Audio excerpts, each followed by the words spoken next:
சில பேர் கேட்குறாங்க, கான்சியஸ் சப்கான்சியஸ் வித்தியாசம் என்ன? இந்த வெளி மனசுக்கும் ஆள் மனசுக்கும் உள்ள வேறுபாடு என்ன அப்படிங்கிற மாதிரி கேட்குறாங்க. ஷார்ட் அண்ட் ஸ்வீட்டாக சொல்லணும் அப்படின்னாக்க, வெளி மனசு அப்படிங்கிறதுக்கு வந்துட்டு பகுத்தறிவானது. நம்ம ஒரு விஷயம் பண்ணுறோம், நமக்கு இறைவன் பகுத்தறிவு கொடுத்துருக்கான் இல்லையா, அது சரியா தப்பா, இது செய்யலாமா வேண்டாமா அப்படி பிரித்து ஆராயும் இல்லையா, அது வெளி மனசு செய்யும். அந்த விஷயத்தை பார்த்துன்னு எல்லாத்தையும் நன்மை தீமை என்ன எல்லாத்தையும் வெளி மனசு யோசிச்சு ஒரு முடிவு கூறும். அது ரைட் ஆர் ராங், பட் மனசுக்கு என்ன நம்புதோ அதை செய்யும்.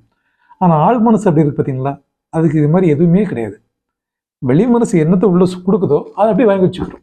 அது தப்பா சரியா, இது நடக்குமா நடக்காதா, இது பகுத்தறிவா இல்லையா, அப்படி எதுவுமே அதுக்கு தெரியாது. வெளி மனசு என்ன உள்ள போடுதோ அதை அப்படியே வாங்கி வச்சுக்கிறோம், அவ்வளோதான்.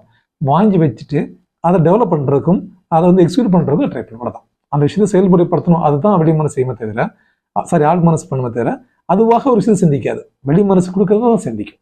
இதுதான் வெளி மனசுக்கும் ஆள் மனசுக்கும் வித்தியாசம்.